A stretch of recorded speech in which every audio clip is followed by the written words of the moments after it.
Hey y'all, time for the movie retrospective. This one kind of came out of nowhere, and this is how this happened. I got a message from one of our patrons, Jana. I think that's how you pronounce her name. Jana and Scott. They've been our patrons for a really long time. And she messaged me and she said, "Oh, I noticed that you guys have been doing like a lot of kind of cult classic 80s movies and stuff." She's like, "You should get around to doing The Gate." She's like, "Fun fact, Scott, who is, one of our patrons, was an extra in that movie." Oh, okay. And she sent me a screenshot with a little arrow pointing, which I asked them, I said, "Is it okay if I put it in the video?" And they said that it was. So he was only 16 at the time. He was just one of the kids at the party. You know what I mean? Which, if you've seen the movie, you'll know what I'm talking about. But I was just like so delighted, and then I saw that it was one of the free movies on YouTube.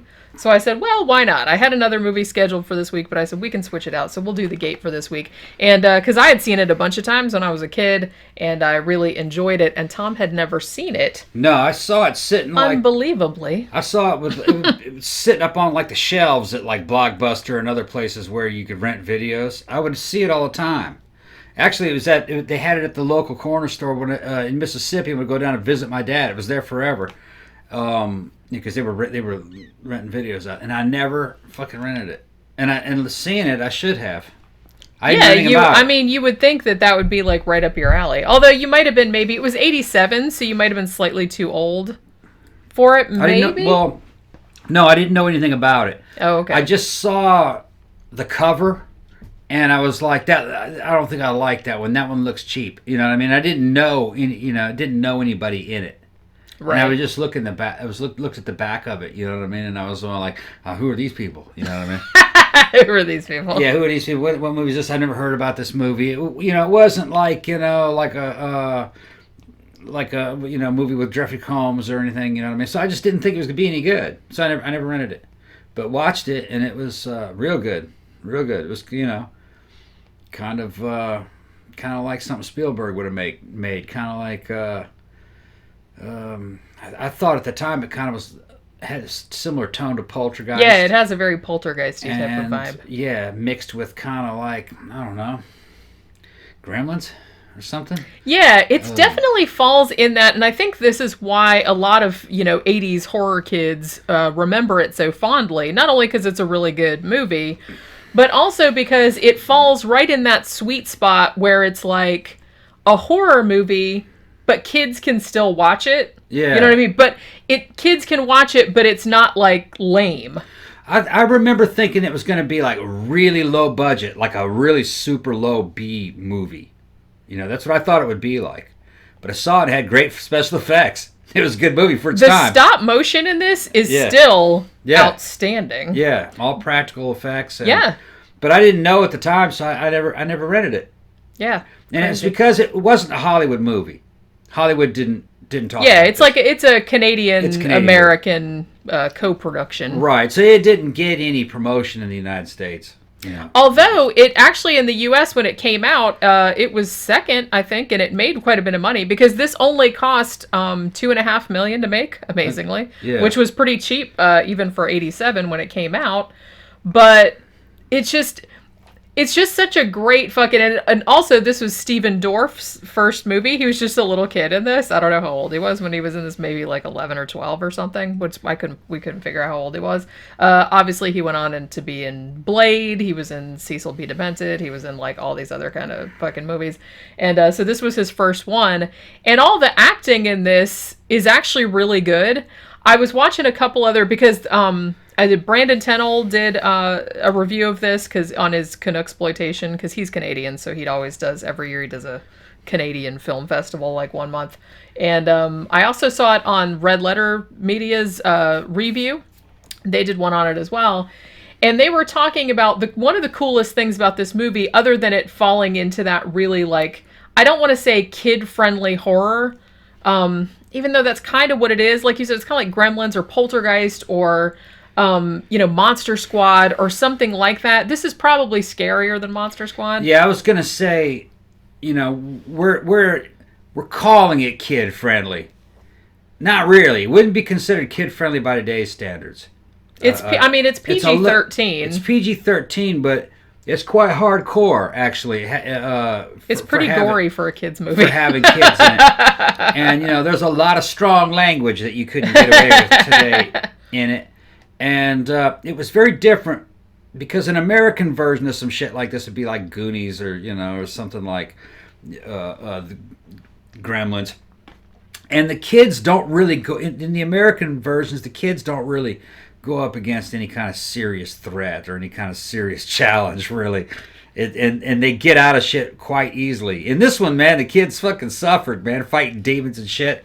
Yeah, it's demons almost grabbing them. It's almost Lovecraftian. Yeah. I guess it didn't occur to me at the time, but then when I was thinking about it, I'm like, that basically the whole gist of the plot is that, Stephen Dorff plays a kid named Glenn, and he has his neighbor, whose name is Terry, who I think is his same age or a little bit older. Like, Terry's like a nerdy, heavy metal kid.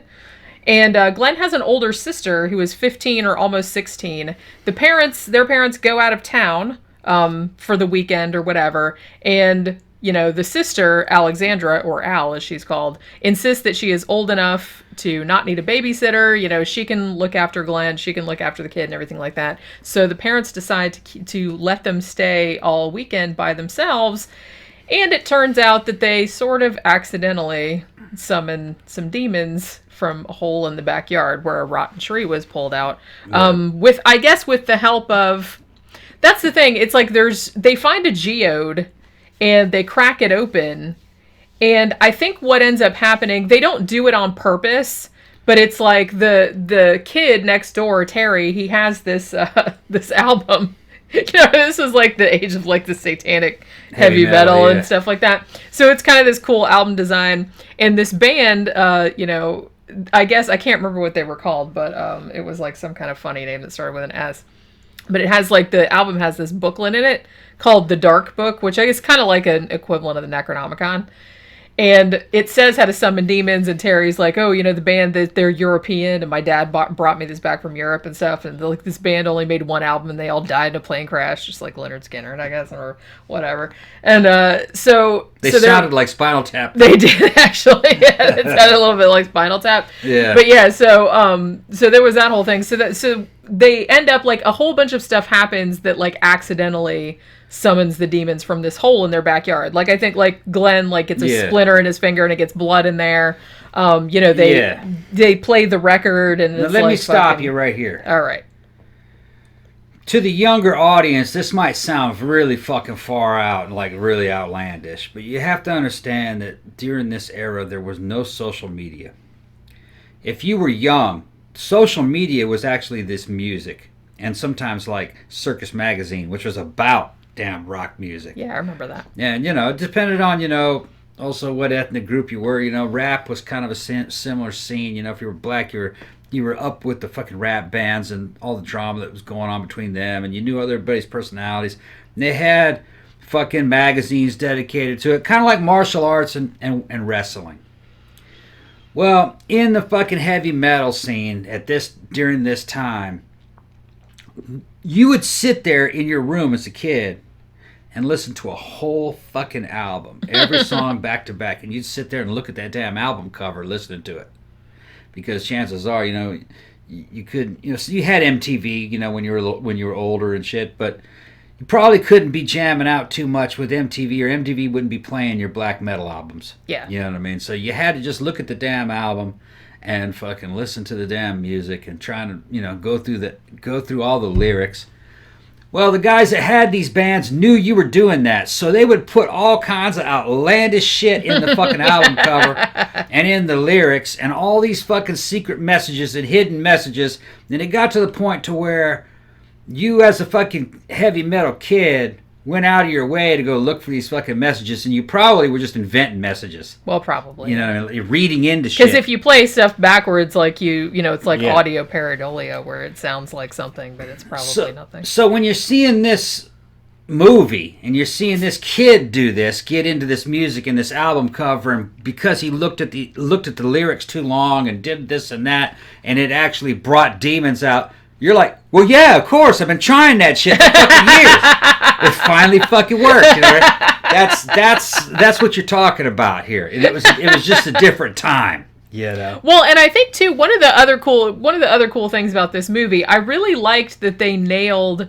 I mean, that was kind of like it wasn't. The kids were not annoying in it. The kids were like realistic. Like I feel like they talked realistically. They did realistic shit. It was because it was Canadian. Had it been American, it would have been fucked up. The only good American one really that had kids in it, if you ask me, maybe like Lost Boys. Lost Boys was not. Remember how they had a couple of although they were like older, but they were a little bit older, but they were. It was kind of like watching Lost Boys. They were kids that were watchable. Yeah. You know what I mean? Even though they were younger, like you said.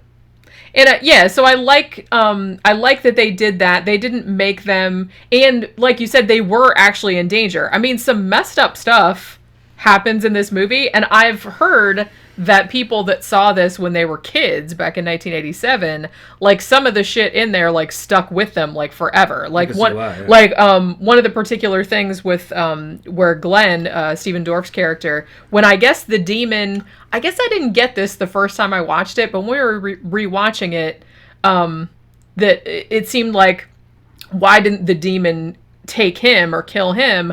I think it's because the demon thought that he had summoned him on purpose. Yeah. So he was like the master of it or something? Maybe he had command of it, maybe. And because like when he had the eye in his hand. Yeah, it reached down, grabbed him, made an eye grow out of his hand. Yeah, and he looked like that, and there was like an eyeball in his hand, and it was like a real eyeball. He may have some way asked for that, and it gave it to him. I don't know. That's what I'm saying. And well, another cool thing too is that there's a lot of stuff that's like subtle. Like there's stuff that's like the symbols that are drawn on the wall, like the stuff that's in the dark book, like inside the album. You really kind of have to look at the artwork in there and stuff like that to kind of explain like what is happening, how everything ties together. Yeah, the little people carving the guy up. It foreshadowed a bunch of stuff that happened. It really did, yeah. There's these little demons that come out of the ground at certain times, and they're little like fucking people, and they look great. I still can't believe how fucking awesome those special effects are. They're probably about 10 inches tall, about the size of a G.I. Joe doll. And they're swarming on guys, swarming on these kids and trying to cut them up and do weird shit. I don't know how they did it. It's practical effect. It didn't look like stop motion to me. Some of it is stop motion, and some of it is forced perspective. That's what I thought. It was forced perspective. Kind of like in that Cat's Eye movie with the little goblin that came out of the damn wall. And it still looks good. It looks about like that. That's like really a simple fucking special effect to do. It's like really it doesn't even cost that much shit. They even did it in Lord of the Rings, like with the hobbits and stuff, to make them look smaller. And particularly the one scene where Terry falls into the hole in the backyard, and all the little demons are like down there and they're like grabbing his leg and stuff like that. That looks real. Yeah. That looks like little bitty demons are like grabbing him and trying to pull him back in. It doesn't look like a fake leg. It doesn't look like fake little demons or anything like that. No, they got it right. It looks really fantastic. And the one kind of showstopper, I think, because the demons themselves, the design of them is like really, really good. It's like really, really creepy. So when they do forced perspective, like I said, it's dudes in costumes and like puppets and things like that. And then some of it's stop motion. But the one scene where, I guess earlier in the movie, Terry tells this like what is supposedly an urban legend that, oh, hey, Glenn, when they were working on your house, like a workman died and they like walled him up inside the wall. Like they were trying to like freak each other out and stuff. Yeah, he's in there though. Which is, so like later on in the movie, I guess the demons kind of like pull stuff out of your head, like to scare you, I'm assuming. Yeah. And so a workman like falls out and he's like a zombie and shit. And then there's one point where he just like falls forward, like, without, just falls forward like that. And then when he hits the floor, he turns into like all these demons. And apparently that was done in camera, and I cannot figure out how they fucking did it. It's not CGI. Yeah. It looks really good. Looking back on it, because you see, in 87, I had not heard of this movie. Yeah. I just saw it at the video rental place. I kind of think that maybe the Hollywood and the theater gangsters may have been slightly threatened by this movie, so it probably had a very limited release. It didn't have any promotion that I know of. It did. If it had a promotional campaign, I didn't hear about it. It did. I remember when it came out. Yeah. Okay. I didn't. It must have not been very far-reaching. Maybe it had to do with what region you were in. And I didn't have any friends talking about it, so I knew nothing about it. until recently. But I remember that poster and the cover of the box. Yeah. With the damn face coming out of the hole in the ground with the claws. Yeah. I remember that, but I never rented it. Didn't think it was going to be any good. It's interesting because, like I said, it did get to like the second place, like at the box office. Yeah, but I didn't know. It only cost $2.5 million to make, and I believe it made $14 million in the theater. And then it started to, like, once it went to video, it started getting like a bigger, video and cable. It started getting a much bigger audience, and like became a cult classic. Nowadays, you can go online and see what's number 2 at the box office. Back in '87, you couldn't. You'd have to get some kind of Hollywood magazine. Yeah, Variety. It would never be. Would have it. Yeah, and it would never be mentioned or on. Watch Entertainment Tonight. Yeah, but they had that. It really wouldn't be mentioned on mainstream television. You might have to watch a special program, but when you're a teenage guy, you don't give a shit about that, man. Yeah. I was chasing girls. I didn't care about that. But it just never. I never heard of it. Never heard anything about it. I just saw it later, a couple years later, up there at VHS rental. Yeah. And, fuck, man, I'd have known, I'd have rented it or seen it seen it in a theater. It was good. Well, yeah, like I said, it's kind of one of those cool movies, and, it might be just because I'm older and I saw it when I was, a teenager, but I still think it holds up. And from what I've read, I like, because I was watching a bunch of other reviews of it, and some people were commenting because on, Red Letter Media, the one guy was saying, he's like, I wonder how it holds up. He's like, because I love it, but that's because, I'm in my 40s and I saw it when I was a kid. And he's like, I wonder if it would hold up for people in their 20s or people, in their 20s and 30s and their children, like if it would still be good to them. And a bunch of people came on and commented, they're like, hey, I'm 20 and I loved this movie. I just saw it, and some people were saying that this was one of the first ones that they showed their kids, like when they were trying to get their kids into horror. This one, Gremlins, Monster Squad, The Lady in White, which actually was one of my favorites from that time period. Because there was a lot of really good, ostensibly kids movies, but that had like a lot of horror elements to them. And like I said, this one, other than like the fucking demons, they essentially summon demons, there's, and all that kind of horrible shit. There's also one scene where Glenn and Al, the brother and sister, they go outside like in the middle of all the chaos, and they think that their parents have come home early because their parents are like walking up the driveway.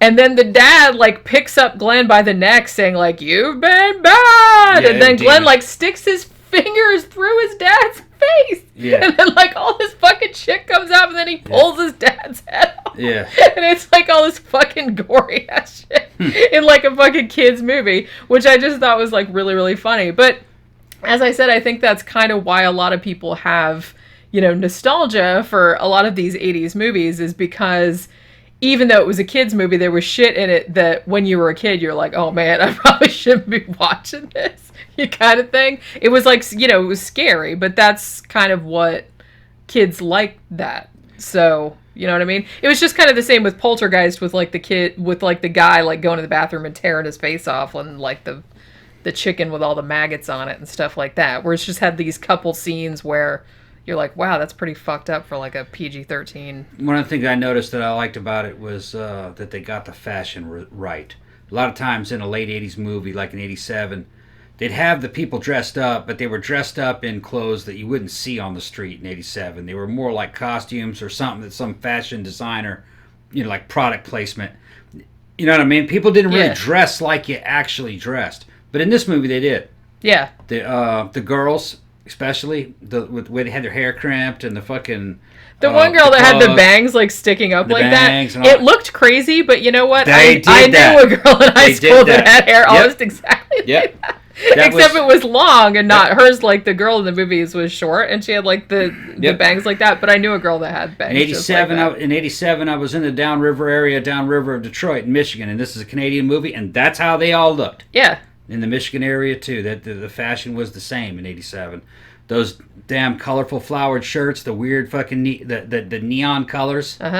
Neon, two and three different kinds of neon. Layered socks. Like the one sock over the other sock with two different colors. I remember the that. Shoes, all and that then like the little white kids. Yep. I remember that kind of shit too. Yep. And then the boys wearing flannel and shit. Yeah. Yep.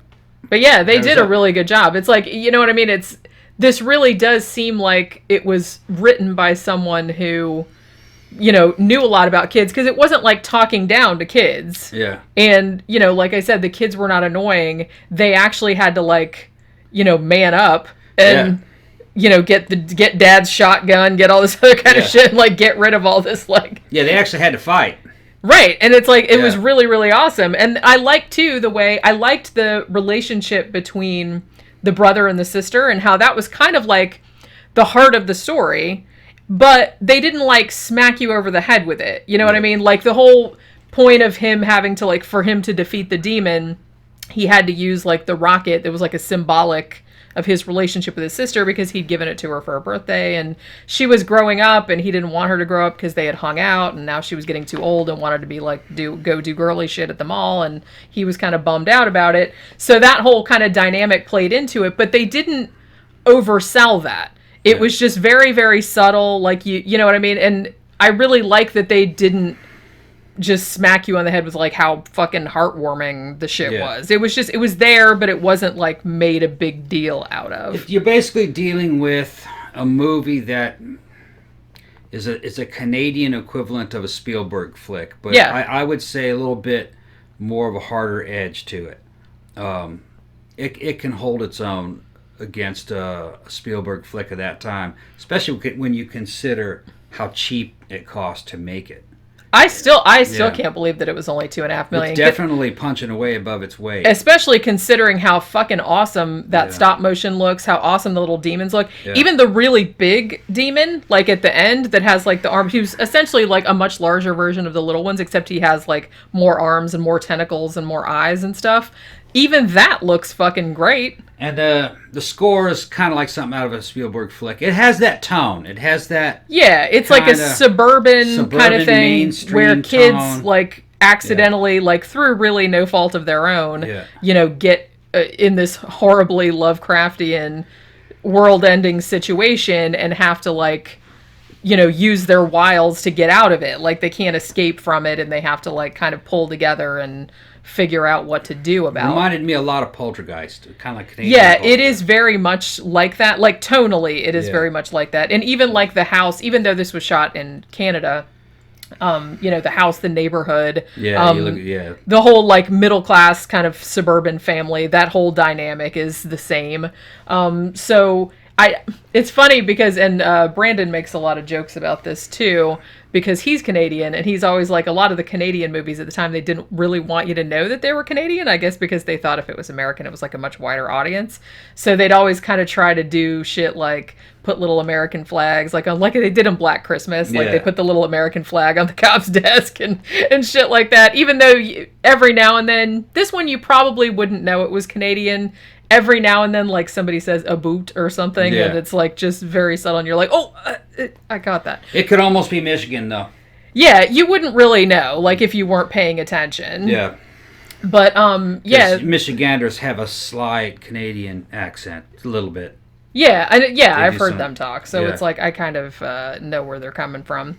But, yeah, so this one, definitely, I think, if you have kids that are, you know, 9, 10, something like that, and you want to get them into horror and are looking for some movies to kind of ease them into it that are scary but not too scary, this is actually a really good one. Yeah. Because there's some gore in it. There's some, you know, there's some bad language, which, you know, the two of the sisters' friends, like, tell the two boys to stop fagging off.